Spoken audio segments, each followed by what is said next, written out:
por por el WhatsApp el link de de la grabación cuando termino de subirla a YouTube y todo. Tarda un poquito el asunto. Bueno, la idea del Meet de hoy es, por un lado, conectar el trabajo que estuvieron haciendo con los enfoques teóricos sociales en la clase anterior y con los contenidos de la clase que tenemos vigente y alguna duda que puedan tener para terminar de confeccionar eso. Yo sé que tengo ahí algún trabajo que llegó al mail que todavía no corregí. Cuando termine con ustedes me voy a poner a corregir, porque me llegaron varios juntos de distintos cursos, así que vengo corrigiendo, pero no llegó nunca, no termino nunca. Así que ya van a, si hay alguno que tiene ahí entregado, ya va a recibir la devolución. Hola, Florencia. Y por otro lado, comentarles cómo es lo que nos queda, ¿sí? De acá a fin de año. Hay todavía algunas precisiones, algunas decisiones que no se terminaron de tomar, pero probablemente algún otro profe les haya comentado más o menos qué es lo que sabemos de cómo es la instancia de cierre de la cursada de este año, la posibilidad de compensación, si ahora a fin de noviembre no alcanza para poder cerrar y con la cursada aprobada porque quedaron algunos trabajos pendientes, digamos, si no es suficiente, va a estar esta instancia de compensación que en el MIT anterior yo también les había comentado, que existe siempre. Entonces, lo que todavía no tenemos específico es fechas de esa compensación y si va a haber algún acuerdo institucional específico del proceso. Así que yo lo que sí les voy a comentar es qué decidí yo, ¿no? ¿Qué idea tengo yo para el cierre de cursada? Así que arranco por ahí, así después nos metemos un poquito en los contenidos y en las consultas que puedan tener. A nosotros nos queda una sola clase más de contenidos nuevos, ¿sí? Cuando finalizamos el periodo de esta clase, va a haber una clase más también vinculada a educación y sociedad, digamos, pero desde el punto de vista contrario al que estamos trabajando ahora. En esta clase venimos viendo las planificaciones del Estado, ¿no? Las condiciones de contexto económicas, políticas en cada etapa, que nos explican qué función se le asigna a la educación en cada época hasta llegar a la actualidad. Y qué se diseña, ¿no? Qué se supone que hay que enseñar para que la educación cumpla qué función para la sociedad en la que vivimos. La clase que nos queda va a cambiar el enfoque hacia el otro lado. Desde la educación, en vez de estar parados desde el Estado o desde la sociedad, nos paramos desde el ámbito educativo mismo y pensamos cómo impactan las cosas que se hacen desde la educación en los otros ámbitos sociales. Hay 1000 temas que podríamos ver. En la selección que vamos a ver vamos a pensar el efecto de la educación sobre las posibilidades de movilidad social de las personas, ¿no? En función de las condiciones económicas, la jerarquía social, la división de clases, la desigualdad que existe en la actualidad, y sobre el ámbito político, o sea, la otra cara de esta función de la educación de crear la nación y formar ciudadanos.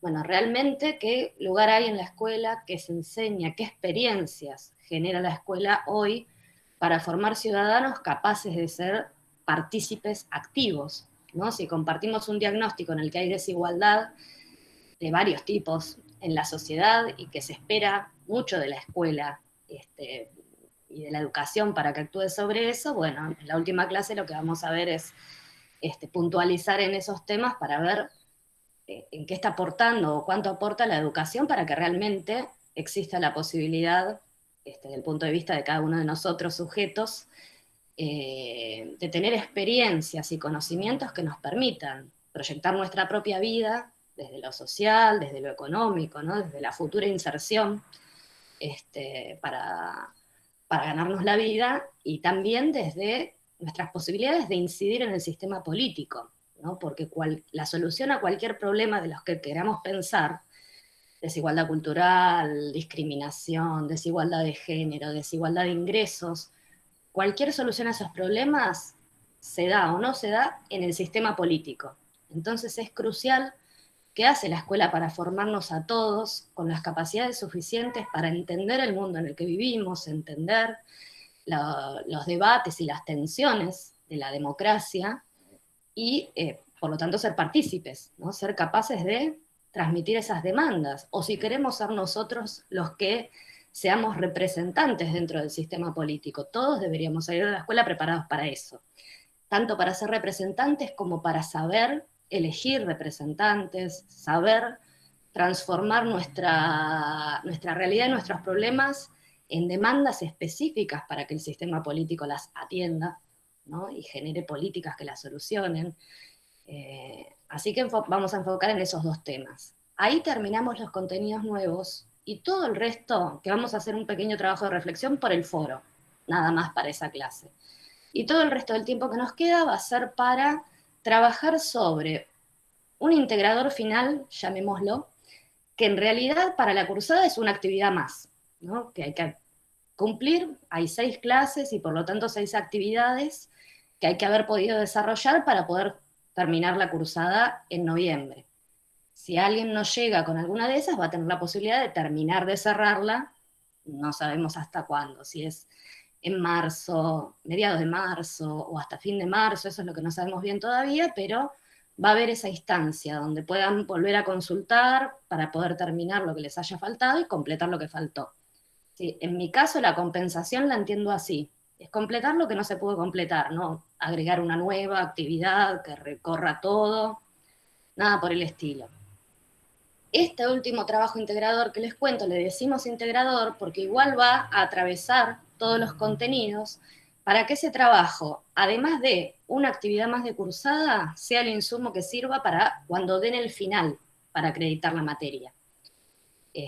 Por eso va a ser un poquito integrador y vamos a incluir ahí algunos contenidos, cosa de poder trabajarlo en cursada y al final ustedes van a tener una devolución de ese trabajo como de todas las actividades, ¿no? Será un trabajo que envíen por mail para que cada uno, la idea es que puedan trabajar en grupo, no será obligatorio. Si pueden, es lo mejor, es lo ideal. Si hacen este trabajo en grupo, también pueden rendir el final en grupo.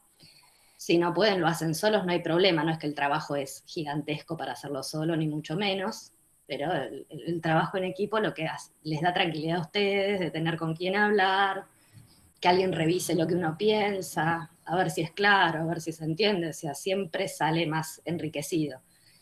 Pero bueno, entiendo que también es complejo en la situación coordinar, así que eso es decisión de ustedes.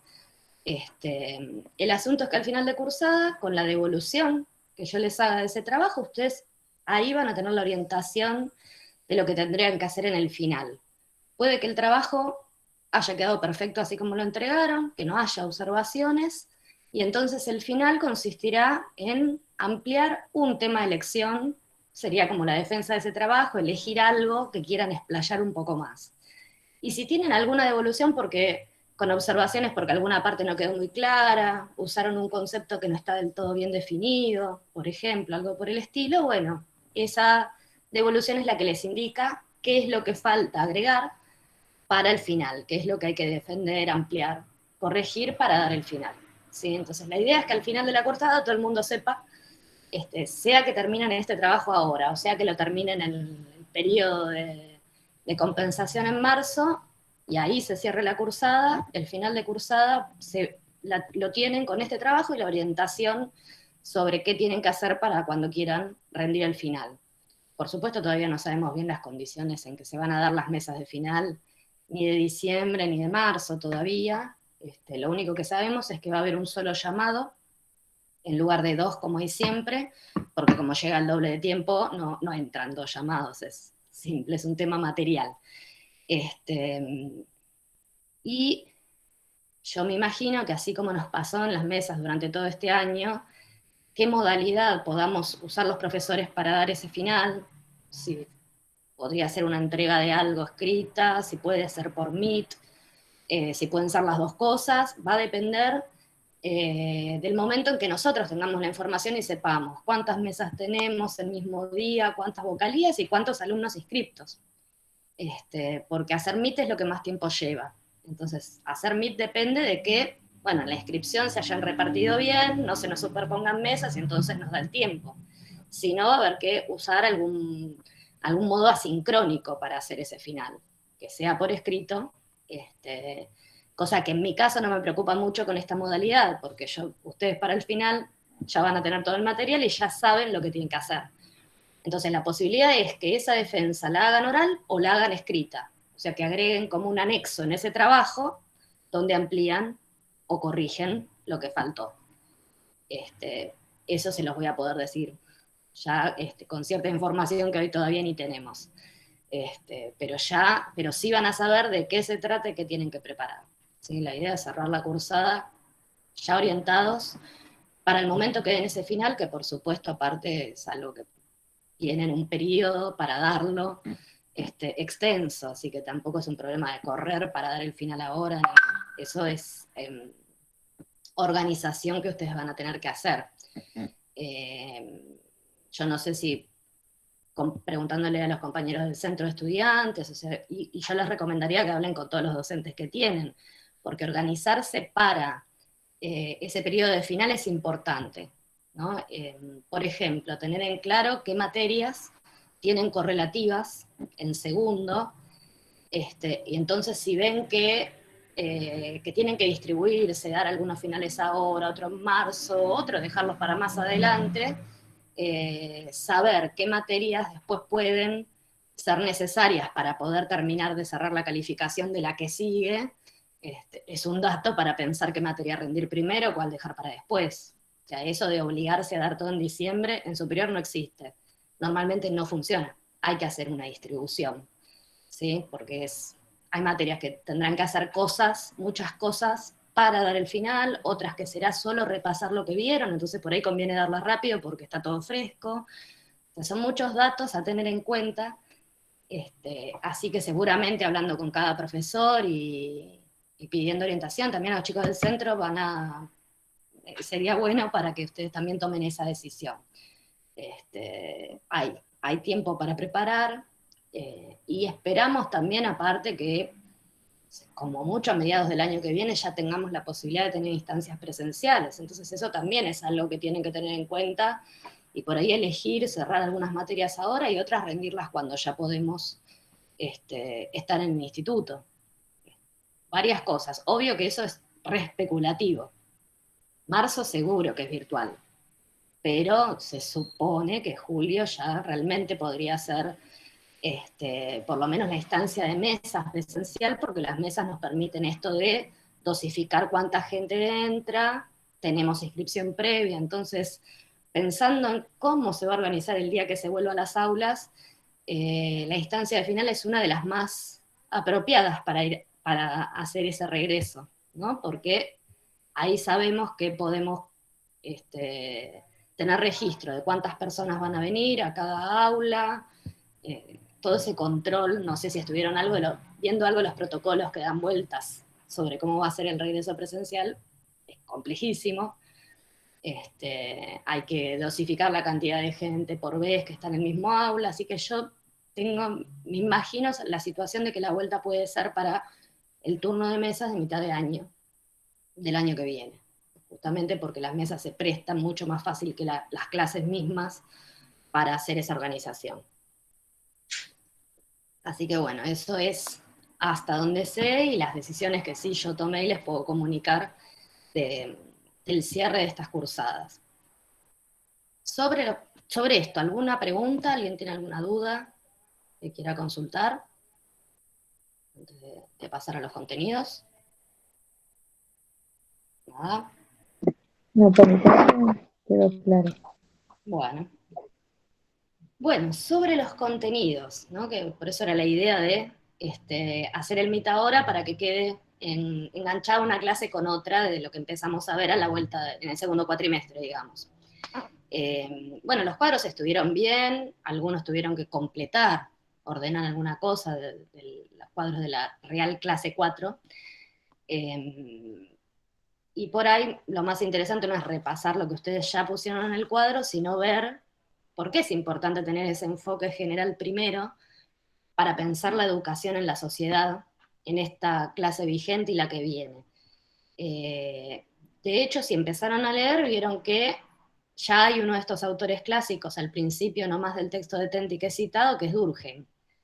Y no es casual. O sea, justamente Cada uno de estos enfoques teóricos para entender, interpretar cómo explicar el funcionamiento de las sociedades modernas, son la base de pensamiento teórica, ideológica también a veces, que está detrás de las decisiones que los estados modernos han tomado cuando diseñaron el sistema educativo. Nosotros con el texto de Tenti, obviamente nos enfocamos en la Argentina, pero ese recorrido que aparece en el texto, ese cambio entre un primer estado liberal ocupado de la nación, un segundo estado que empieza a intervenir decididamente en el desarrollo económico, y un tercer estado neoliberal, que sería, más allá de que cada gobierno puede tener matices más para un lado o para el otro, pero la época que estamos viviendo en el mundo es neoliberal, son todos, son etapas globales, que en cada país se expresan con una particularidad distinta, pero que no son inventos nacionales, digamos así. El mundo fue liberal hasta la crisis del 30.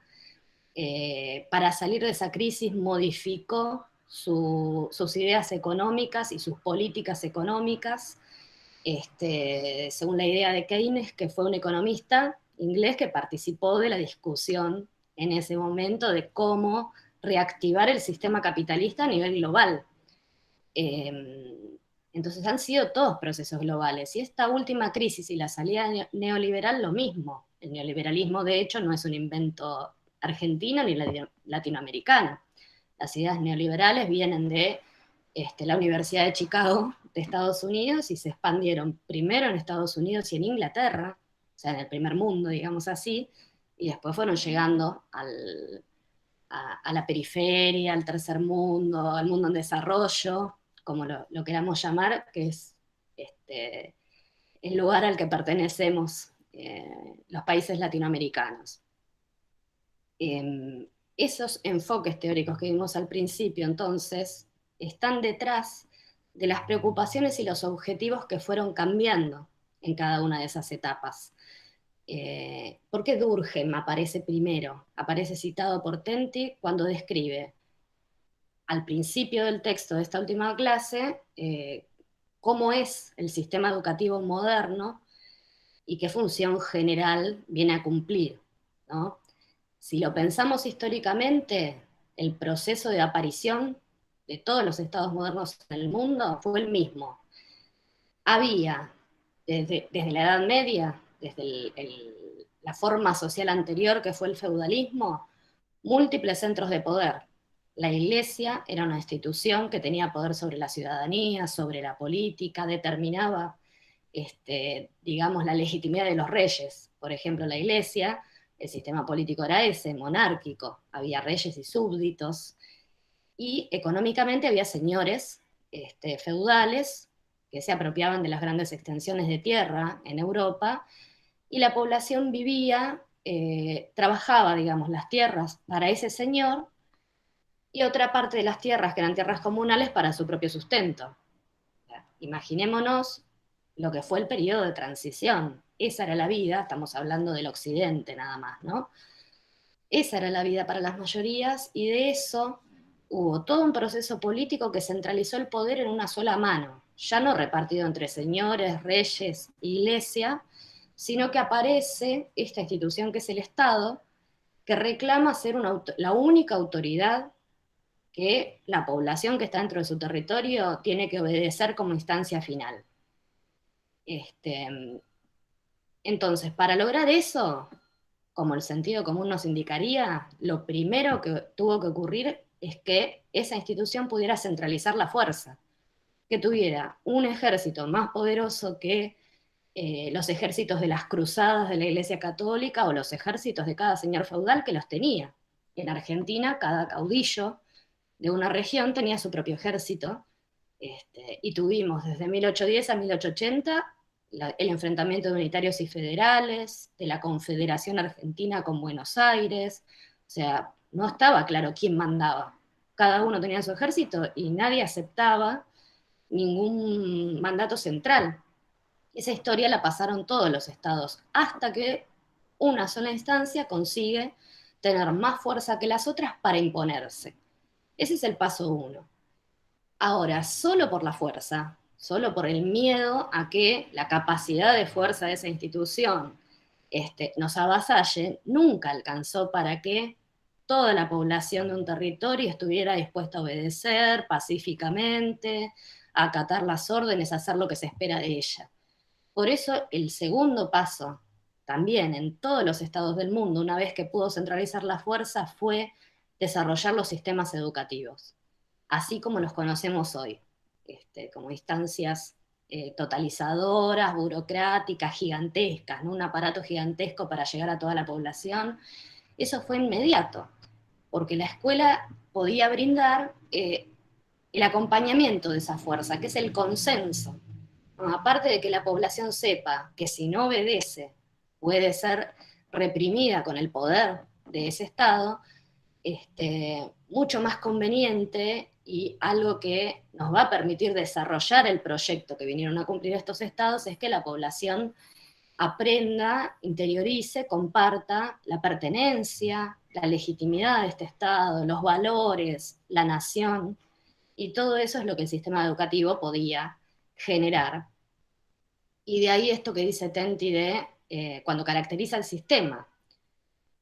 Él dice que la educación moderna, a diferencia de todas las anteriores, es altamente formalizada, universal y temprana. ¿Sí? Altamente formalizada es esto que les digo, sistema burocrático gigantesco donde todo está definido de antemano, la distribución de funciones, no hay ningún funcionario dentro del sistema educativo que no haya sido formado y acreditado por el propio sistema educativo. Es lo que ustedes están haciendo acá. ¿Se quiere ser docente? Hay que pasar por lo que está definido para tener un título habilitante del propio sistema. Eso es universal. Antes, nadie había pensado que sería importante que todo el mundo sí o sí acceda a la alfabetización, al conocimiento de la simbología de los que mandan. Eso estaba distribuido en forma muy poco equitativa, porque los sistemas anteriores funcionaban lo mismo, con la población dispersamente educada, con sectores todos educados en forma diferente. Ahora hay una sola instancia de poder que todo el mundo debe obedecer y que es la que va a diseñar el desarrollo de estas nuevas sociedades. Por lo tanto, si la educación no es universal, si no alcanza a todo el mundo, nunca vamos a poder encontrar ese equilibrio. ¿Sí? A este Estado no le sirve que una parte de la población siga viviendo su vida por fuera. Pongamos otro ejemplo de Argentina.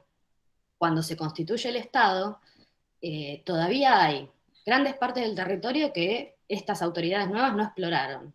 En esas partes del territorio viven pueblos originarios, que han resistido, que no han tomado contacto. Desde el punto de vista del Estado moderno eso es incompatible. Es un riesgo siempre la presencia de esa población con su propia cultura, su propio idioma, su propio modo de hacer las cosas, es vista como un obstáculo para el desarrollo general. Entonces todo el mundo debe ser incorporado. Si no, no funciona. Y finalmente temprana, que también fue una enorme novedad. A lo largo de la historia nunca paró de bajarse la edad en la que estamos obligados a entrar al sistema educativo. Ahora ya estamos en la sala de 4 y 5, y la única razón por la cual no es obligatoria la sala de 3 es porque todavía nadie construyó suficientes jardines para que ingresen esos chicos. Pero siempre cada vez más chicos que el Estado considera que debemos ingresar a este sistema. ¿Sí? O sea, esto de dejarle nada más que al arbitrio de la familia, la crianza y la educación es algo cada vez peor visto. ¿Por qué? Porque mientras nos educa nada más que la familia, el riesgo es que todos estemos siendo educados distintos, con valores distintos, que por ahí le damos importancia a la nacionalidad o no, le damos importancia a integrarnos, respetar a los otros que son diferentes en la misma sociedad en la que vivimos o no. Todo eso puede ser fuente de conflicto. Por eso Aitenti cita a Durkheim, ¿no? Tal como ustedes completaron en sus cuadros, la teoría de Durkheim sobre cómo funciona la sociedad es la que pone en el centro del interés al orden social. Por esta metáfora que usa para entender la sociedad, este autor, todo el positivismo francés, ¿no? Él es el primero que es un científico realmente y no un filósofo. Pero la concepción es esta. La sociedad es como si se interpreta como un cuerpo viviente, ¿no? Como si fuese el cuerpo humano. El cuerpo es un todo dividido en partes especializadas. Cada parte cumple una función. Por parte, en la metáfora entendemos los órganos, ¿no? Hay un órgano que se ocupa de de la circulación de la sangre, un órgano que se ocupa de procesar el alimento, un órgano que se ocupa de darle todas las órdenes al cuerpo. Se entiende que eso, si no es solidario, si todos esos órganos no funcionan bien, no encastran bien, el cuerpo muere. O sea, la salud significa que todo eso funciona equilibradamente. Si trasladamos esta metáfora a lo social, es cuando entendemos la concepción de Durkheim. Los individuos, si bien somos parte de la sociedad, no somos los que determinamos individualmente lo que pasa. La sociedad, una vez que está conformada, es como si fuera una entidad distinta. Es un cuerpo con su propia vida, sus propias necesidades que satisfacer para seguir saludable. Entonces Durkheim entiende que si aparece el Estado, si aparece esta fuerza represiva, si aparece la institución familia, la institución escuela, inclusive si continúa la institución iglesia, se corre del centro, pero las iglesias continúan existiendo, es porque cada una de esas instituciones cumple una función que la sociedad necesita para seguir sana y perdurar en el tiempo. ¿Sí? Y él se dedicó justamente, se especializó en estudiar religión y educación porque tiene esta concepción. Justamente como la religión imparte valores para que todo el mundo tenga los mismos valores y la educación imparte saberes, valoraciones también, valorar los símbolos patrios, por ejemplo, la identidad. Entonces, esas dos instituciones tienen como función central asegurar la solidaridad social, el lazo, que todos nos sintamos parte de lo mismo, aprendamos las mismas cosas y entonces acatemos las normas que permiten que la sociedad funcione ordenadamente. ¿Sí? Esa es la función central, porque son espacios de difusión. En la educación y en la religión se le enseña a todo el mundo la misma norma, los mismos valores. ¿Sí? Tienen ese reaseguro social.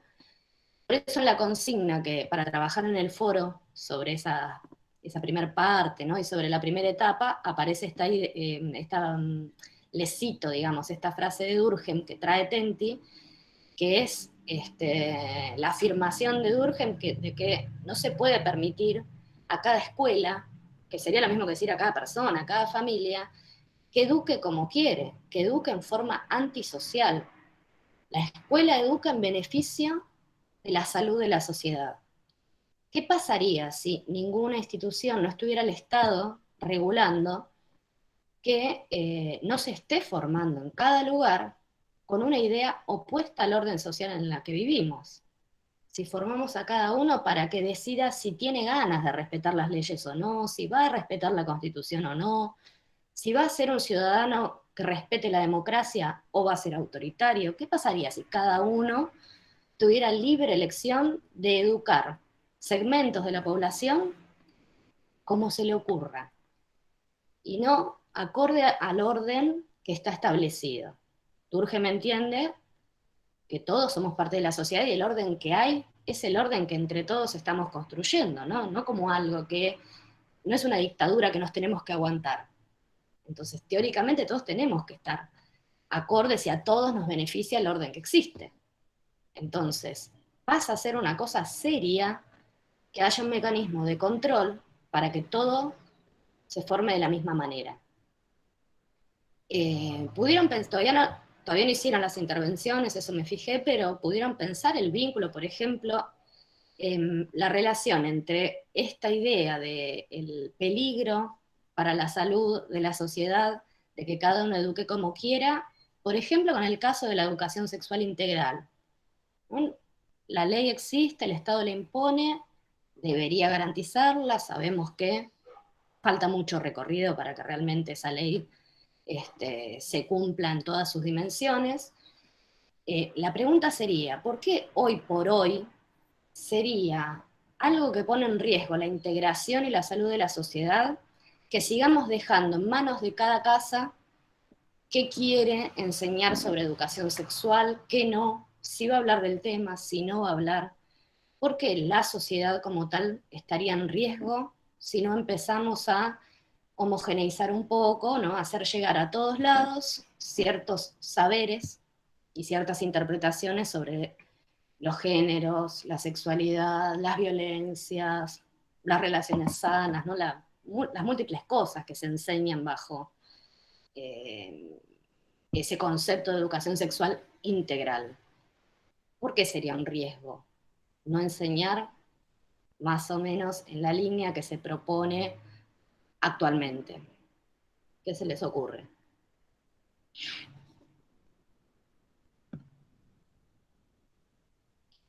¿Ninguna idea?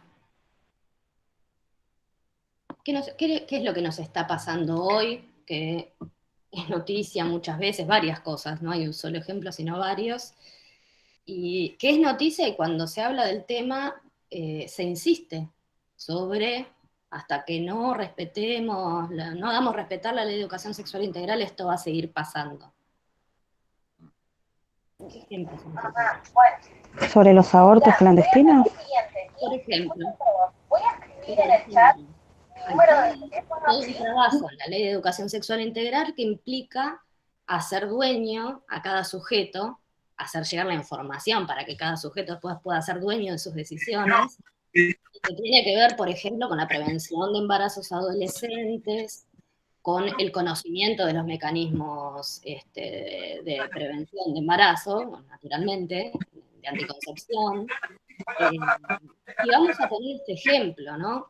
Tanto el aborto en sí mismo como cualquier mecanismo de anticoncepción choca con la mayor parte de las ideas religiosas que hay en la sociedad. Todas. No es una sola religión, sino las varias que hay prácticas, digamos, religiosas que existen. Entonces, en situaciones como esas, donde el Estado, que es la autoridad superior, por encima de la Iglesia también, porque la Iglesia solo representa a sus fieles. El Estado incluye a los fieles de todas las iglesias y a los que son ateos, a toda la población. Entonces, en esa tensión, el Estado decide que la información la tienen que tener todos. Después la práctica religiosa de cada persona indicará qué decisiones toma sobre la base de esa información.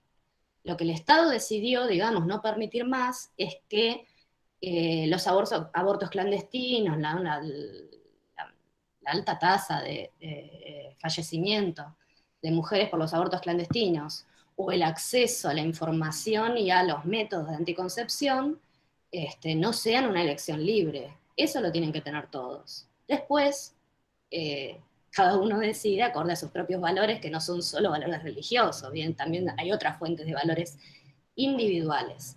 Lo que la sociedad no se puede permitir es tener esta cantidad de muertes permanentes por estas razones, o tener, digamos, un montón de proyectos de vida, eh, no sé qué palabra usar, no es trunco específicamente, pero bueno, algo así, porque la falta de acceso a los métodos, por cuestiones económicas o por información, genera un alto número de embarazo adolescente y entonces en los periodos en que estaríamos formándonos, estaríamos buscando el primer trabajo, ya estamos ocupándonos de una nueva vida, o de, si se decide abortar, sobre cómo resolver ese problema que el Estado tampoco está cubriendo. Entonces, lo que evita la ley de educación sexual integral es que no haya razones que tienen que ver con que no sabemos si todo el mundo accede a la posibilidad de esa información, a la posibilidad de discutir y preguntar y consultar y hablar de esos temas, ¿no? Y bueno, fue a parar a la escuela, vean si la escuela no es central, el problema no es un problema escolar, el problema es de múltiples dimensiones y la institución que se considera adecuada para llegar con esto a todos es la escuela, ¿no? Es otra función, otro contenido que se agrega al sistema educativo por esta capacidad que tiene de llegar a todos tempranamente, ¿no? De ser legítima, más allá de que la escuela, se diga que la escuela está en crisis y todo el mundo opine y haya una sospecha sobre la calidad educativa, la gente sigue mandando a sus hijos a la escuela. Por ahí no va a la salita, pero el chico a la escuela va, ¿no? Entonces sigue siendo el lugar donde el Estado llega casi seguro a todo el mundo. Así que siempre termina siendo herramienta para tantas cosas el sistema educativo.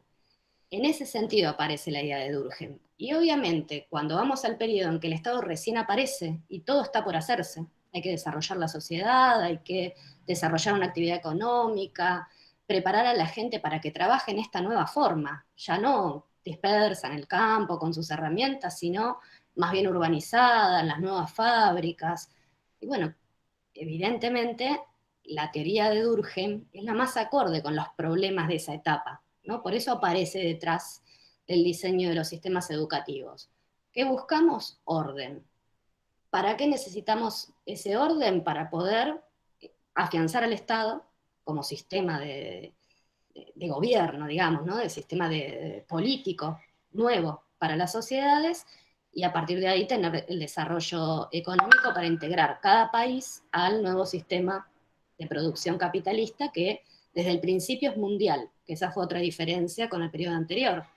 El capitalismo es mundial porque así como se desarrolla, se transporta, digamos, a través del sistema de colonización que ya existía al resto del mundo, ¿no? A África, a la India, a América Latina, que éramos todos colonia, mientras está apareciendo en Europa este nuevo sistema económico, ¿no? para producir. Entonces es acorde con esa etapa. Un poquito distinto a la concepción que va a aparecer cuando ese primer periodo próspero donde todos los países se desarrollan, crecen, nosotros también, es la época de la Argentina, cuarta potencia mundial, con el modelo agroexportador, ¿no? Exportando productos que son altamente baratos solo por las condiciones naturales de nuestro territorio. Muy productivo y enorme. O sea, todo el tiempo se podían incorporar más y más hectáreas para producir más y vender más. Solo por eso nos hacía especialmente atractivos para esa producción agraria y nos dedicamos a eso. Sí, ¿querés hablar, Florencia? No, no, mi hijo tocó el micrófono. Es así.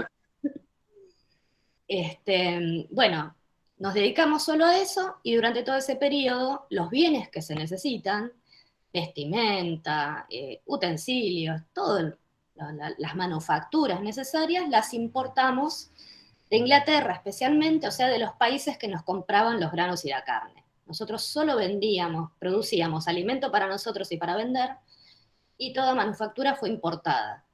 La crisis del 30 nos cortó toda posibilidad de seguir nada más que con ese esquema.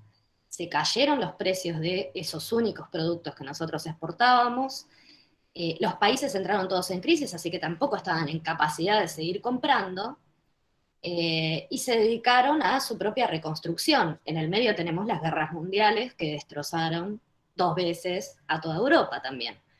Entonces tampoco podíamos comprar las manufacturas, ¿sí? La situación a nosotros nos puso obligadamente a pensar en desarrollar esa incipiente industria para poder producirnos nuestros propios bienes, porque ya no había posibilidad de importarlos, hasta que se acomodaran las cosas por lo menos.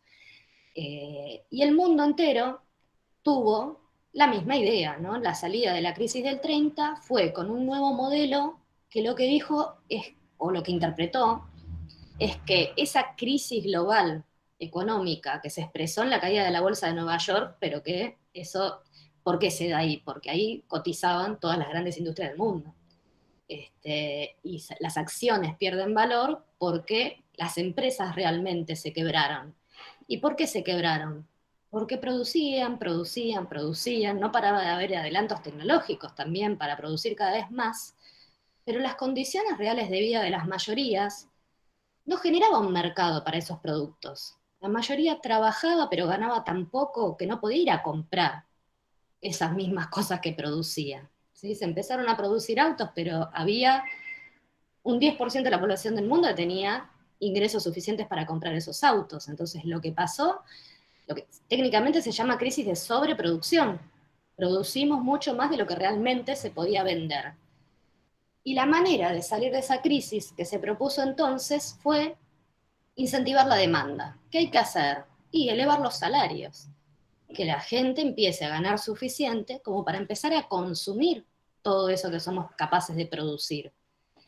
Y para poder generar esa situación, esa elevación general de los salarios y las condiciones de vida, ahora sí el Estado tiene que intervenir en la economía, de varias formas. Es el Estado el que puede modificar estas relaciones, obligar a los empresarios a pagar mejores salarios, controlar eso. Y otra cosa más, o sea, no fue solo eh, regular cómo va a funcionar la economía para evitar estas crisis, sino garantizar públicamente, en calidad de servicios públicos, un montón de necesidades para que la gente deje de pagarlas de su bolsillo y ese dinero que libera lo pueda usar para comprar heladeras, autos, ¿no? Para mover la rueda de la industria. Ahí es donde el Estado crece enormemente y aparecen los grandes sistemas públicos de protección social en la vejez, por ejemplo, los sistemas de jubilación, el sistema público de salud y el sistema público de educación, que ahora sí se universaliza en serio. Es esta concepción y este cambio de rumbo económico el que hace necesario garantizar de una vez por todas que todo el mundo, no solo que todo el mundo se alfabetice y aprenda, se sienta parte de su nación, sino que avance esa población, que avance la educación secundaria también, por dos razones. Una, si nos empezamos a industrializar todos, hay que formar los trabajadores para esa industria. Y ahora aparecen saberes más específicos, no hay que saber solo leer y escribir y los cálculos básicos. Aparece, por ejemplo, la educación técnica, hay que formar técnicos para estas fábricas, peritos mercantiles para administrar este crecimiento. ¿No? Aparece la educación secundaria que da títulos con salida laboral directa, que también preparan para seguir estudiando en ese área. Pero en todo caso, si no va a ser así, ya hay saberes y prácticas realizadas. La escuela industrial o la escuela técnica incluye los talleres y en muchos casos pasantías donde ya hay una práctica laboral también, ¿no? Entonces se sale directamente preparado para ingresar a un mercado de trabajo que ahora necesita mucha mano de obra. En el campo no hace falta mucha mano de obra, y la que hace falta no necesita calificación, pero en la industria sí necesitamos formar. ¿Y la concepción pedagógica detrás de esto cuál fue? Hay mucha gente capaz, inventiva, creativa, inteligente, que puede aportar a este desarrollo económico y no lo está haciendo porque la educación funciona en forma elitista, deja fuera a la gente por razones de pobreza, no por razones de capacidad. Entonces nos estamos perdiendo el aporte. Entonces la nueva concepción es que todo el mundo ingrese a la escuela, porque todos los capaces tienen que poder ser formados para aportar a la sociedad. Se ve de vuelta cómo, obviamente para cada individuo, esto significó un progreso personal. Cada familia pudo mandar a sus hijos a la escuela, muchos de los hijos de estas clases trabajadoras crecientes con el crecimiento de la industria pudieron ir a la universidad también, así que desde el punto de vista personal es un progreso económico, social, pero la razón se explica desde el punto de vista de la sociedad, no de las personas. Lo importante es que la sociedad como tal se desarrolló económicamente, creció, desarrolló infraestructura, se equilibró, ¿sí? Esa es la función. Y esto, digamos, este proceso se interpreta mucho mejor desde la teoría de Weber, ¿no? Ustedes describieron bien en el cuadro también el enfoque de Weber casi como el contrario completamente al de Durkheim, ¿no? Weber se enfoca en el individuo en vez de en la sociedad y entiende que las acciones, lo que pasa en una sociedad, lo que él llama acciones sociales, se explican por las motivaciones. La gente actúa como actúa por algún fin que se propone racionalmente. Lo importante es este modelo racional, sobre todo en Weber. Él va a pensar que, ¿cómo es el mundo moderno? El que venimos hablando, cuando aparece el Estado, cuando aparece el sistema capitalista. Ante todo es un mundo racional. Aparecen todas las ciencias porque hay confianza en que todas las cosas de la naturaleza y del hombre tienen lógica, así que observando y usando la razón las vamos a poder entender, ¿no? En primer lugar. Y eso es así porque las personas empezamos a aprender a ser racionales.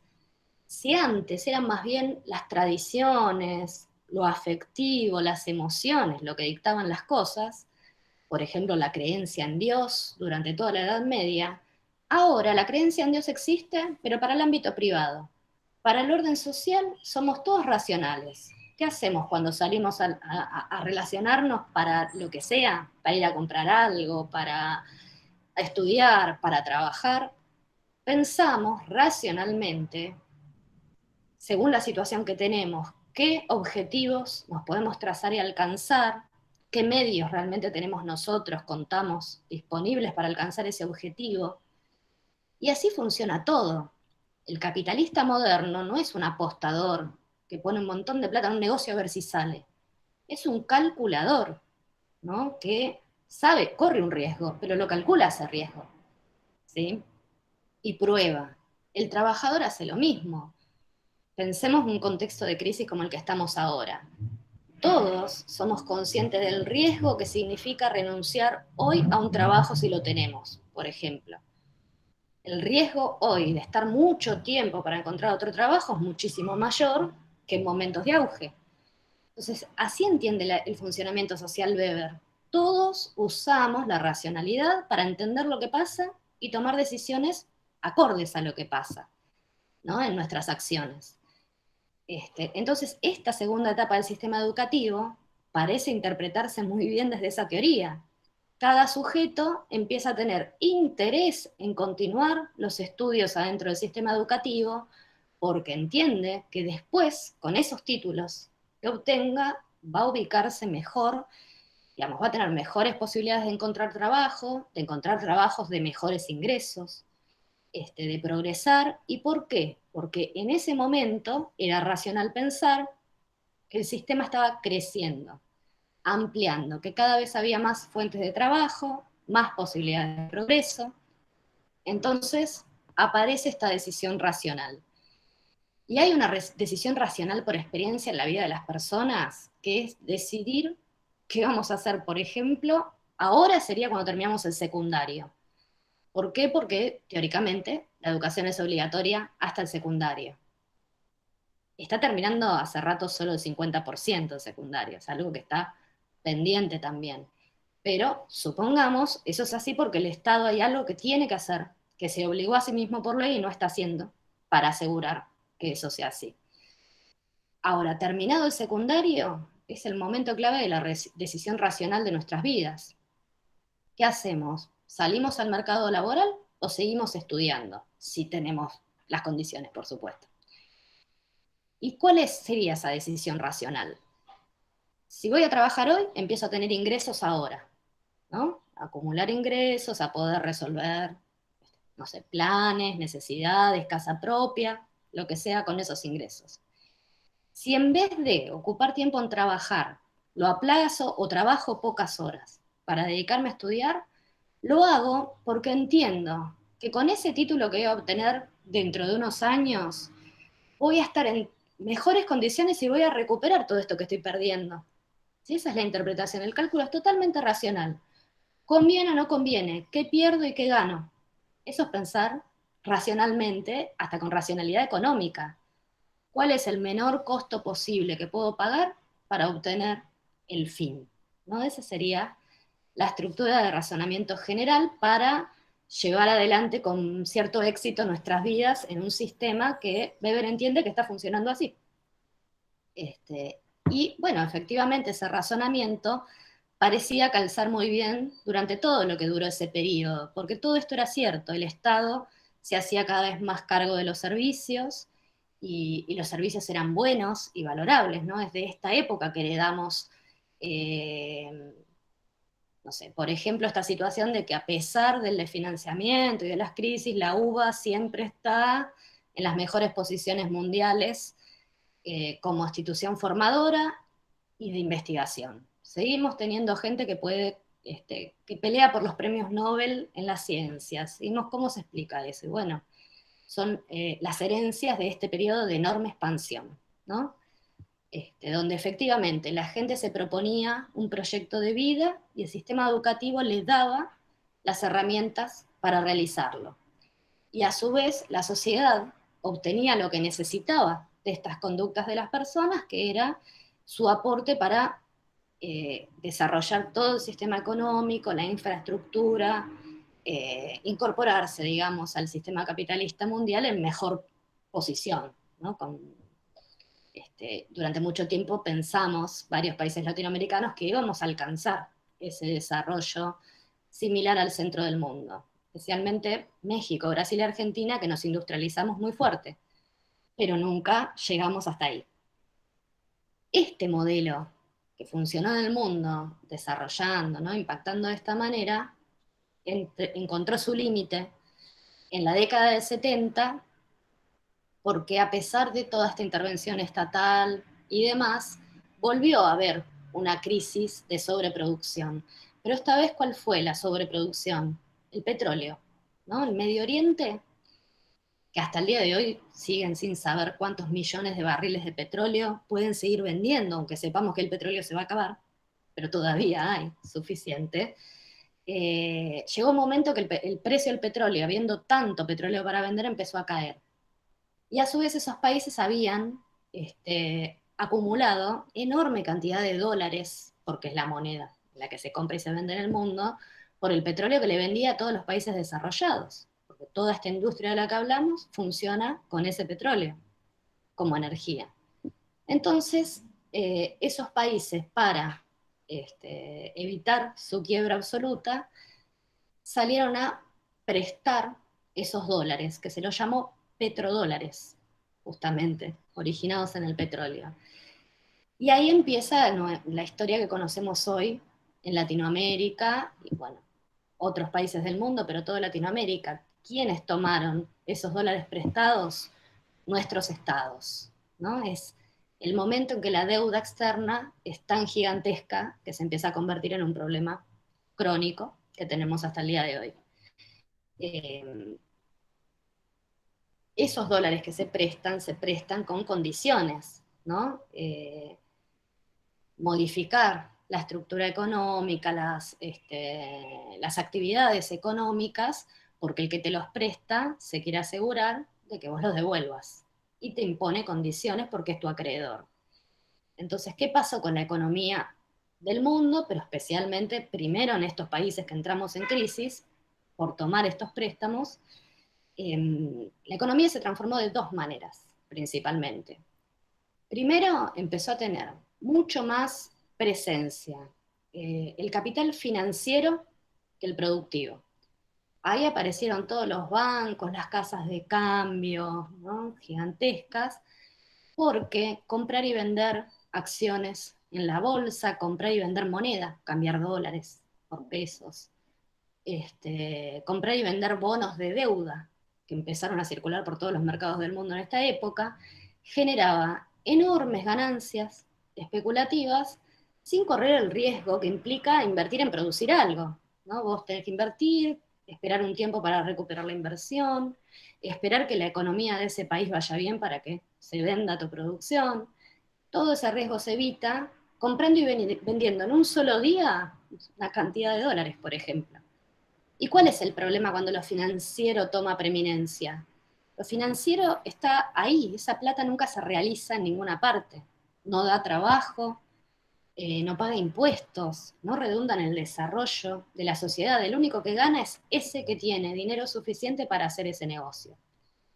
Y por lo tanto, empieza a haber un proceso de desindustrialización, empezamos a retroceder en ese desarrollo económico porque la gente, en vez de sostener inversiones para la industria, prefiere dedicarlas a lo financiero. Ahí aparecen también como crónicos estos problemas que no conocíamos como país, por más que estén naturalizados hoy, que son un porcentaje de desocupación fijo, elevado, que nunca podemos terminar de romper, un porcentaje de trabajo en negro, no regularizado, no protegido por las leyes, y la pobreza, esta pobreza de hoy, que no es consecuencia de la desocupación nada más. Hoy no es pobre nada más que el que no consigue trabajo. Hoy se puede tener un trabajo en blanco y ser pobre. Aparecieron estos salarios legales que no alcanzan a cubrir las necesidades básicas de la canasta familiar, ¿no? Fíjense que hoy el salario mínimo legal es de 16.000 pesos y la canasta está medida en 50.000 pesos para una familia tipo. Y eso ocurre por este desenganche, efectivamente, no hay más trabajo para todos y hay tanta concentración de ingresos, ¿no? O sea, son tan poderosos los nuevos empresarios, en función de la cantidad de ingresos que pueden concentrar, de capital que concentran, que más bien son ellos los que condicionan a los estados y no los estados los que pueden regular eso. Más allá de cada gobierno de turno que pueda tener interés en ayudar a esos sectores o tratar de combatirlos, no importa. El Estado sigue siendo la herramienta y que es cada vez más débil, digamos, para enfrentar eso. Y el otro proceso económico que se dio en Argentina fue la tercerización, ¿sí? Servicios. Éramos un país que se estaba industrializando y nos reconvertimos a los servicios. Yo por eso en varias de las consignas de reflexión que les puse, algunas son, bueno, a ver, averigüen, si ustedes no tienen la edad, con algún familiar. Porque esto lo fuimos atravesando en la vida cotidiana. El modelo dejó de ser entrar a una fábrica en mantenimiento, por ejemplo, y hacer carrera, y a los 30 años jubilarte en esa misma fábrica. Y pasó a ser la fuente laboral básica, sobre todo de los jóvenes, ¿no? Del que va a ingresar por primera vez al mercado, en estas empresas multinacionales de servicio. Un call center de algo, un cine, una casa de comida rápida. Hoy tenemos una precarización más grande que son estos modelos como Uber, pedido ya, que ni siquiera tenés contrato laboral, no sos ni siquiera empleado en relación de dependencia. Los riesgos son todos tuyos. Pero son todos servicios, lo que estamos vendiendo es servicios en vez de producción. Y el efecto es igual de nocivo que lo financiero. Los servicios generan puestos de trabajo, pero menos calificados, no hace falta saber mucho, ¿no? Hay que manejar algún programa en la computadora, que cada empresa se diseña el suyo, así que en realidad nadie lo sabe. Cuando entras a trabajar aprendes a usarlo. Ahí se lo pueden enseñar a cualquiera. A veces, según el caso, algún idioma y no mucho más. Se acabó. Cuando el trabajo industrial primero da en números mucho mayor, implica la formación y hacer valer la formación que uno tiene.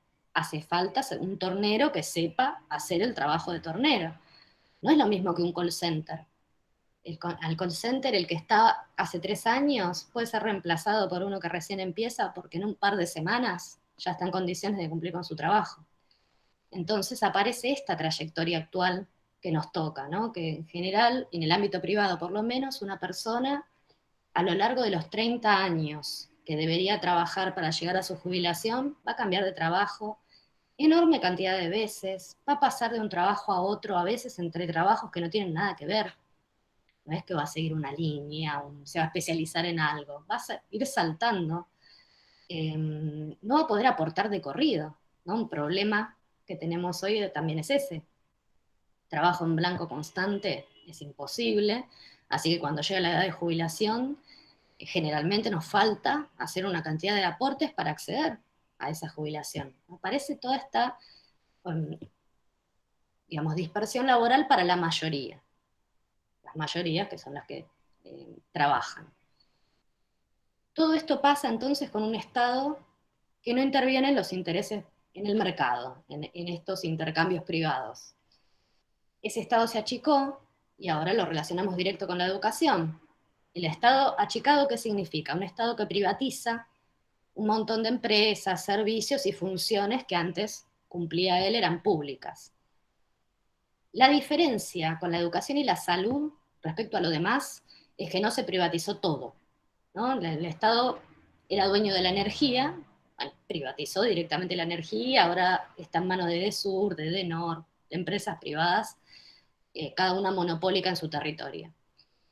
En educación y salud esto no pasó, pero sobre todo no pasó porque se generó una tradición cultural en Argentina que resistió mucho cuando fue este proceso, y no aceptó que el acceso a la salud y a la educación dependieran directamente de si uno tiene plata para pagársela. Entonces no fue todo privatizado, pero sí creció la oferta privada al lado de la pública. Las escuelas privadas, las empresas de medicina prepaga, por ejemplo, ¿no? Eso fue lo que se expande en este mismo momento. ¿Bajo qué idea? Que lo privado siempre funciona mejor, es eficiente, da mejores servicios, mientras que el Estado es ineficiente, lento y corrupto. ¿Sí? Este discurso les tiene que sonar. Se pone esta idea de que la corrupción está en el Estado y no está en el mercado, en el ámbito privado. Es un problema que tenemos, una idea instalada que cargamos hasta el día de hoy, porque después vamos a una escuela privada y una escuela privada adolece de los mismos problemas que la escuela pública. Por ejemplo, el docente de la escuela privada es el mismo de la escuela pública, el mismo, estudió en el mismo lugar, tiene el título y cuando sale a buscar trabajo encuentra en un ámbito o en el otro. El salario, el contrato de trabajo es el mismo en la pública y la privada también. No es que el docente de la privada se formó de otra manera, gana mejor, en las mismas condiciones. Entonces, no es un reaseguro de calidad y eficiencia la escuela privada, ¿sí? Y esto es importante para el final, digamos, el trabajo de esa etapa. La escuela privada lo que elige no es una mejor oferta, lo que elige es su público, ¿sí? A la escuela privada solo accederán los que puedan pagar la cuota de la escuela privada. Entonces selecciona a su público, cosa que la escuela pública no había hecho y no hace jamás. La pública está ahí, va y puede ir cualquiera, digamos así, obviamente, si tiene necesidades básicas satisfechas. Va cualquiera que tenga calzado para ponerse y alimento, no es que todo es gratis. Lo único gratis de la escuela pública es que no pagamos la cuota, ¿sí? Pero no cubrimos desde el Estado todo lo que hay que cubrir para asegurar el acceso a la educación.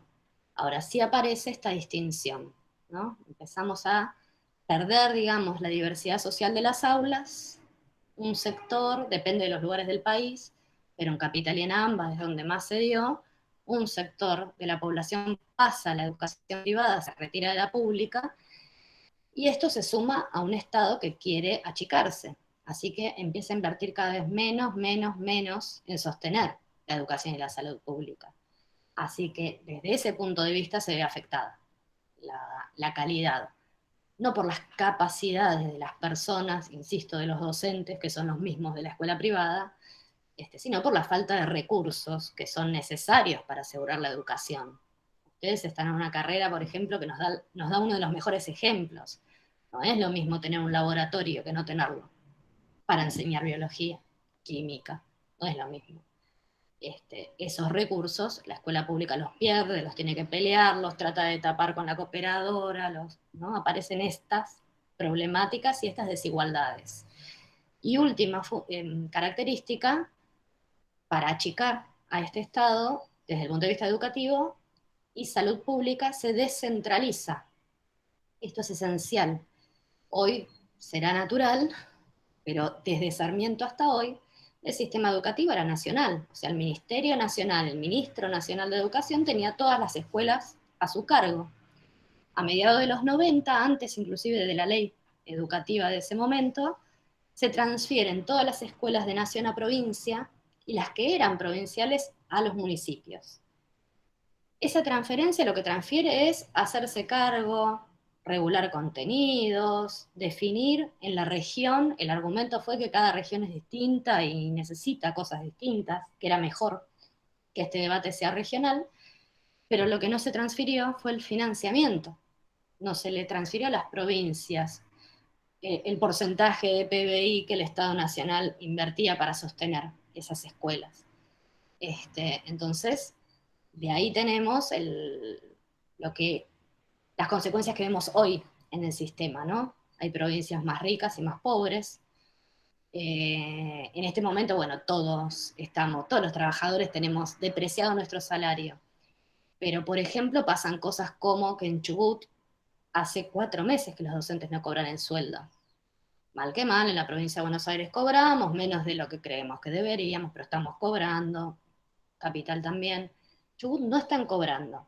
Esto es imposible que pase en un sistema nacional. ¿Cuál sería el argumento para mandarle plata a una provincia y a otra no? El problema existe porque la provincia de Chubut, por sus propias capacidades económicas, por mala gestión de los gobiernos, no importa por qué razón, no tiene los recursos para pagarle. Y la provincia de al lado sí. Entonces se fragmenta todo el sistema educativo. Se fragmenta completamente. Los títulos que cada chico, que antes eran iguales en todo el país, y empiezan a tener un valor distinto según de qué provincia venís, porque todo el mundo sabe cómo funcionan las cosas, ¿no? Entonces, ¿qué aprendiste? ¿Qué contenidos y en qué condiciones? ¿Cuántas clases tuviste? Etcétera, etcétera, según de dónde venís. Esa fragmentación y esa inequidad, o sea, ahora es más fácil que según donde te encuentres, la educación que vayas a recibir sea de inferior calidad que en otro lado, en la misma escuela pública. Es mucho mayor la posibilidad desde que está fragmentado así, porque se perdió la coherencia que da un sistema central. Entonces, insisto, también es parte de las consecuencias que pagamos, parte de la desvalorización de los títulos escolares. Peor reputación social en el sentido común tendrá la escuela pública, pero esto afecta a todas, ¿sí? Fíjense que ahora tener el título secundario dejó de ser la garantía de insertarse en un buen trabajo, pero es una condición. Si ni lo tenemos, pocas chances de conseguir algún trabajo, ¿sí? Pero ya no es suficiente. Así que hay que tener cada vez mayor capacidad económica en las familias para ayudar a los hijos para que sigan estudiando. Del secundario algo más, porque con el secundario solo no nos estamos ayudando a garantizarse la inserción económica, productiva, social, básica, porque depende de eso, ¿sí?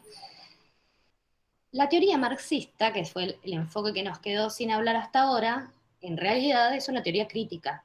O sea, no hay ningún momento de la historia del mundo moderno donde la hayamos visto aplicada en Occidente, ¿sí? Hubo intentos de pensar y organizar las sociedades de esas teorías allí donde hubo revoluciones socialistas, en la Unión Soviética, en Cuba, en algunos países puntuales. Pero es una teoría que critica directamente el orden social del capitalismo, así que no es que la vamos a encontrar. Pero ¿qué es lo que sí vamos a encontrar, inclusive en la pedagogía, en el sistema educativo?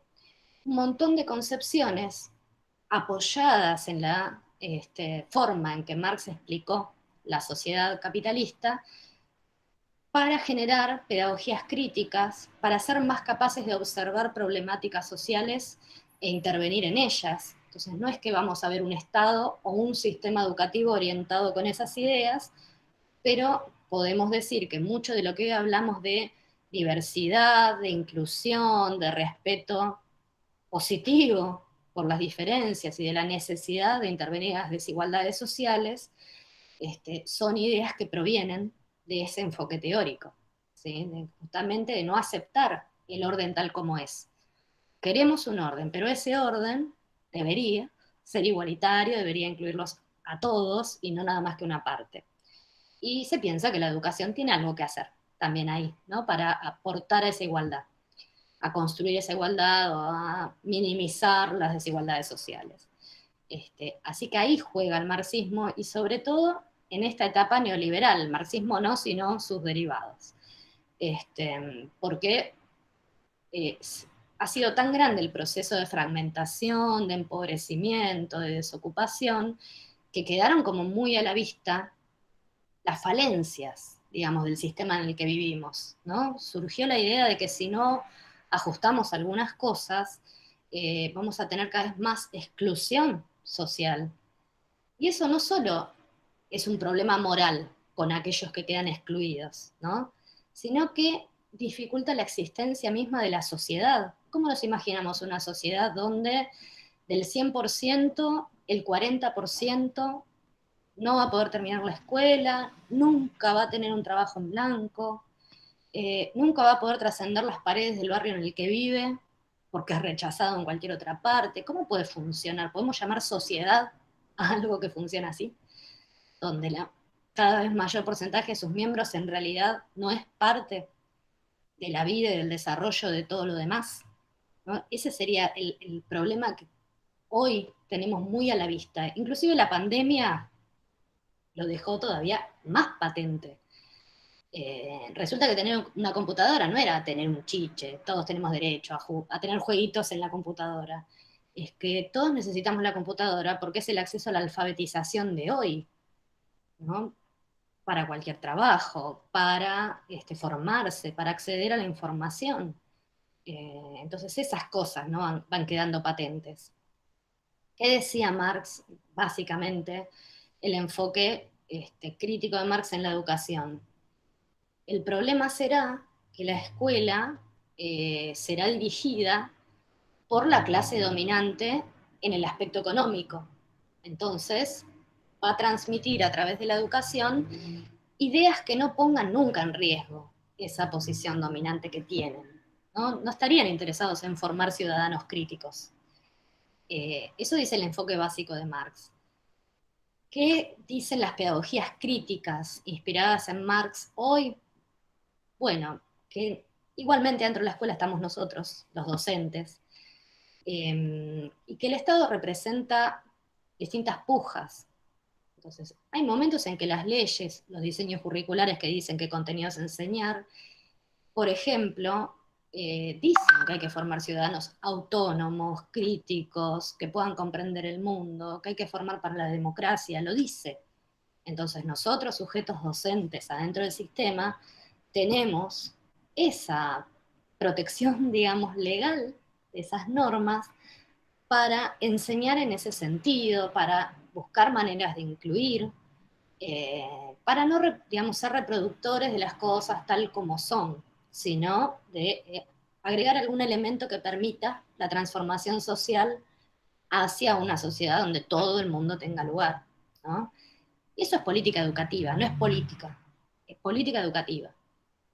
Los docentes tarde o temprano terminamos teniendo que tomar una posición respecto a qué política educativa queremos aplicar nosotros en el aula, porque somos nosotros al final los que buscamos o no los medios para llegar al alumno al que no puedo llegar, para llegar al alumno que tiene otros ritmos de aprendizaje, somos nosotros dentro del aula los que lo hacemos o no. Y eso nos define como docentes democráticos o no, como docentes inclusivos o no, ¿no? Entonces, esa posición es política en el sentido amplio de la palabra y es parte de nuestra profesión. Porque, ¿qué somos nosotros el día de mañana, hoy, el día de mañana en el aula? Funcionarios del Estado, cuya función es educar, ¿no? Y entonces hay que definir cómo vamos a ejercer esa función y cumplir con nuestras obligaciones profesionales, digamos, en ese campo. Así que bueno, más o menos por eso fue necesaria la clase anterior hacer ese paneo para tener estas concepciones como apoyo para comprender por qué, según la época, se tradujo en cada uno de esos cambios que se ven en el texto de esta clase sobre el sistema educativo. Y yo les acompañé un videíto breve en cada una de las etapas, etapa oligárquica, interventora y neoliberal, para que tengan algo más de información del contexto argentino específico, ¿no? Algún dato, recordar algunos eventos que ubique claramente en Argentina en particular en qué etapa estamos hablando, ¿no? Porque Tenti lo explica más en términos teóricos, por ahí no en términos históricos. Los videos son de acompañamiento. También dicen y explican algo más en algunos casos sobre el sistema educativo, pero es más que nada para que lo tengan como apoyo para terminar de comprender lo que Tenti está queriendo decir en en función de qué pasaba y qué se pensaba y qué se estaba haciendo en cada una de esas épocas, ¿sí?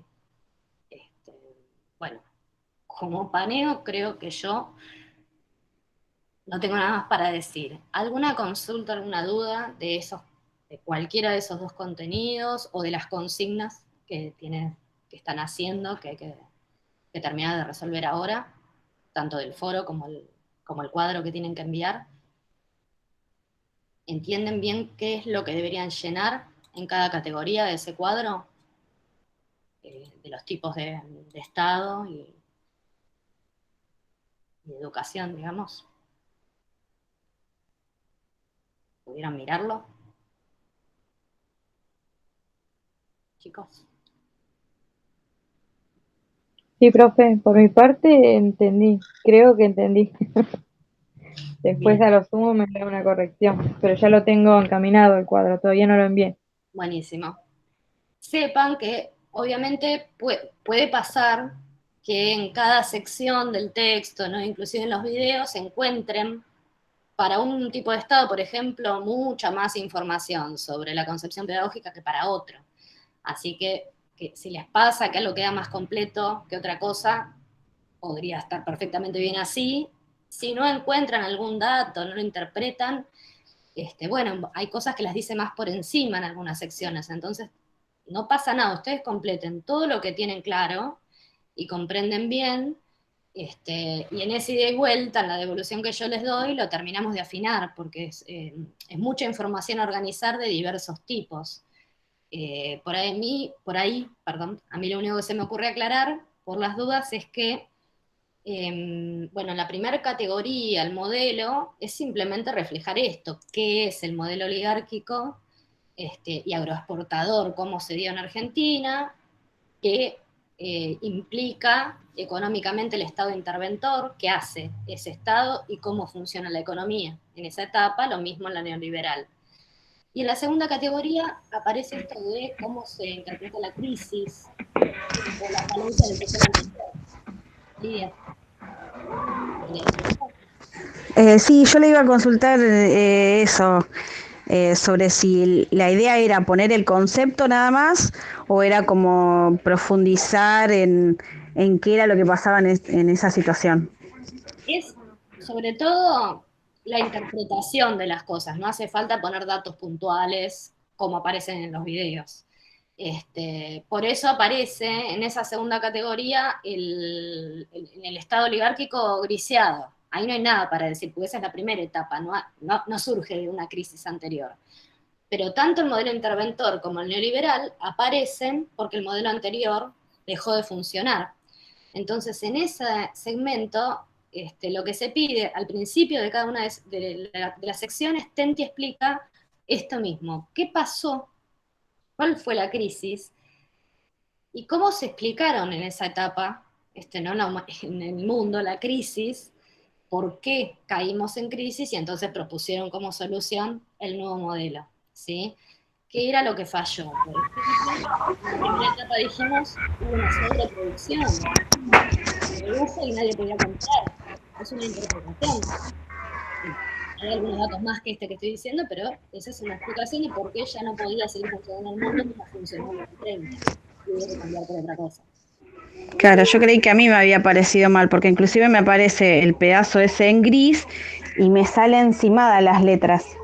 Ah, en la vista previa. Si lo descargas y Claro. lo abrís por tu cuenta se ve bien, pero en la vista previa se deforma. No sé por qué. Ah, listo, Cualquier listo, cosa listo. que Claro, yo tengan, no lo descargué. si no lo pueden bajar por ahí, si quieren les comparto el mismo archivo del cuadro por el WhatsApp.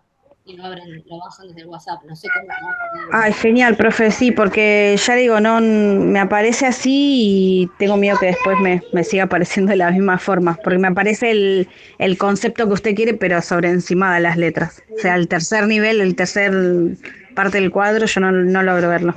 Claro, está todo superpuesto. Sí, Bueno, ahora cuando terminamos yo les comparto el archivo ese en el WhatsApp, así lo descargan. bueno, gracias. Bueno, y después el resto de las categorías son todas ya referidas a la educación. La primera dice estructura del sistema educativo. Ahí hay que pensar cómo está conformado el sistema en sí mismo. ¿no? En la primera etapa, quién se hizo cargo, qué pasaba con la iglesia, cómo le fue dando forma al sistema con esas leyes que va contando Tenti al principio, las leyes de la época de Sarmiento y posteriores, para ver cómo está conformado. En la segunda etapa también nos va a contar qué clase de educación es la que se expande, qué tipo de educación, ¿no? O sea, cómo crece de primaria básica para todos, qué otras cosas aparecen, instancias en ese momento. Y en la neoliberal, la transformación de esa estructura, inclusive en esa época cambia, no sé, algunos acá habrá que cursaron con ese modelo, o justo antes o justo después. Yo fui justito antes, pero en los 90 apareció la Ley Federal de Educación que, aparte de esta educación provincializada, que eso es parte de la estructura que hay que contar, descentralizada, cambiaron la extensión de la primaria y la secundaria, que se dejó de llamar así, pasó a llamarse polimodal. Desapareció la escuela técnica porque se quitó ese sexto año, que pasó a llamarse trayecto formativo opcional, no sé qué, no me acuerdo, pero desapareció el título de técnico en ese momento. Y la primaria se extendió 2 años más. Entonces, eso tiene que ver con la estructura. Más años de educación obligatoria, pero transformada toda en educación primaria. Ni les cuento lo que significó eso para el que lo transitó, para los docentes, que eran docentes de secundaria, docentes de biología, por ejemplo, de segundo año, que pasaron a ser maestros de 9º grado, donde también van a tener biología, van a seguir enseñando biología, pero a niños considerados como niños que salen al patio al recreo con niños de 6, ¿a dónde meter esos años? ¿Qué hacemos? ¿Le agregamos aulas a las escuelas primarias que tenían hasta séptimo?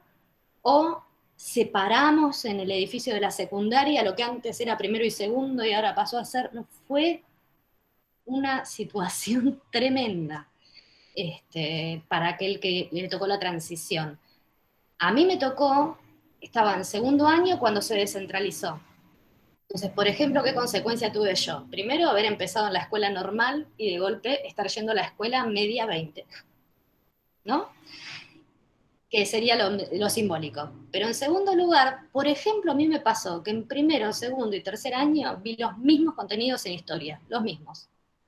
Porque en el plan nacional esos contenidos estaban en primero, en el año de transición nadie lo tenía claro, entonces el docente dio lo mismo, y cuando ya se estableció el diseño curricular de la provincia de Buenos Aires, lo que antes se daba en primero se daba en tercero. Entonces me volvieron a dar lo mismo, lo mismo, lo mismo. O sea, siempre los que somos conejillos de India de un cambio, terminamos pagando ciertos costos, ¿no? De eso.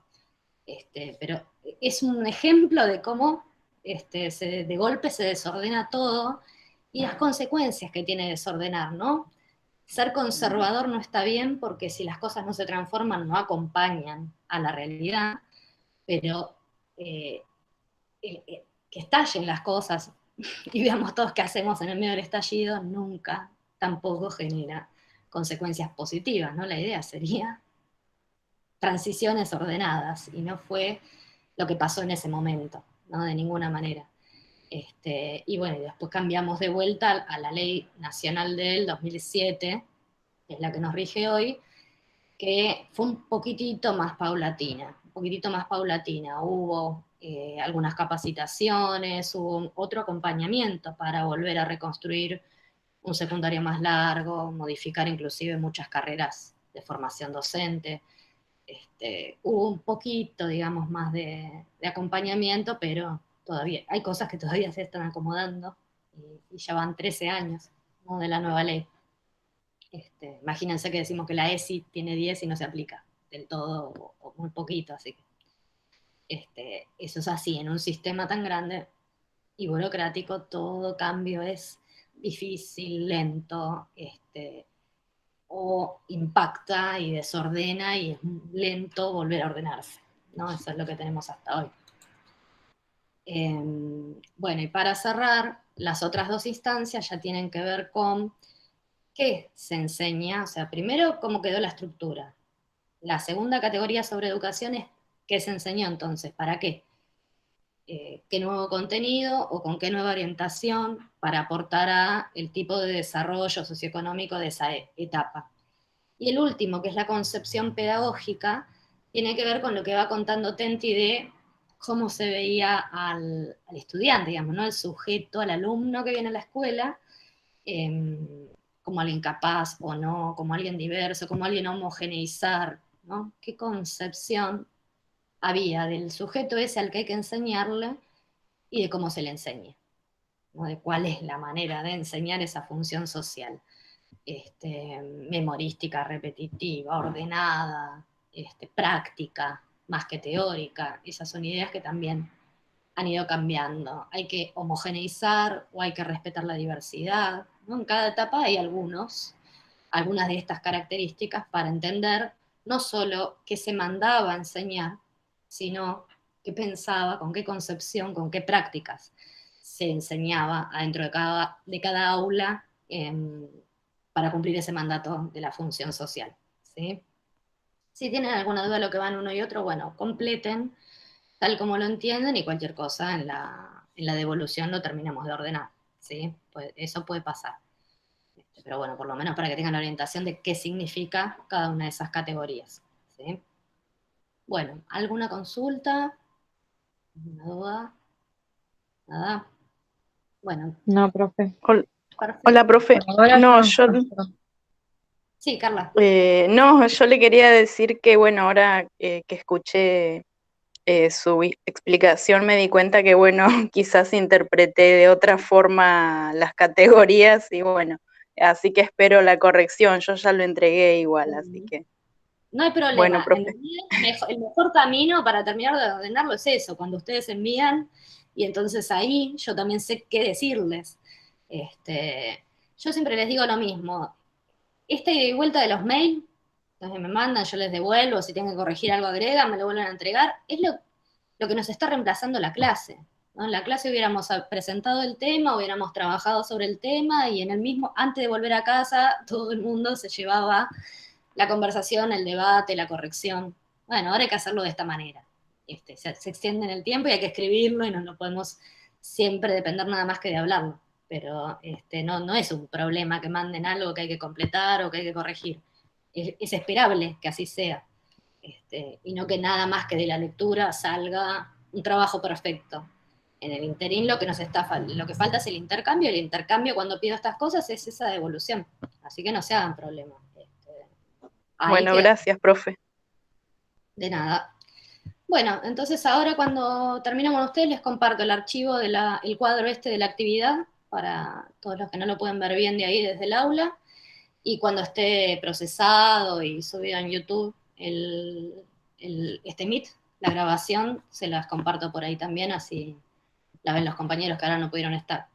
Y bueno, cualquier duda, me escriben por ahí por el WhatsApp, o en el foro del aula, que hay consignas ahí abiertas que son más de reflexión, ¿no? El cuadro es organizar la información del texto, lo del foro es para reflexionar un poco sobre las experiencias y lo que ve y lo que razona cada uno sobre esos temas que se proponen, ¿no? La lectura del texto hasta que aparece esa consigna simplemente orienta de qué queremos hablar, en qué sentido se hace esa pregunta, pero esas no son teóricas, sino preguntas de reflexión o de vincular una experiencia propia, conocida o de alguien conocido, ¿no? Con el problema que se está leyendo, nada más.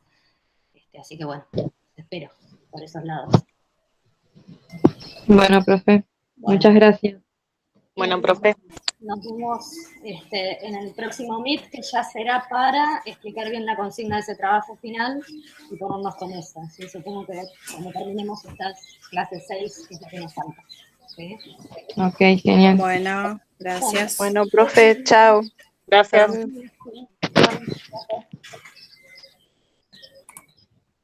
Grabación. Chao, profe, gracias. Chao, chao.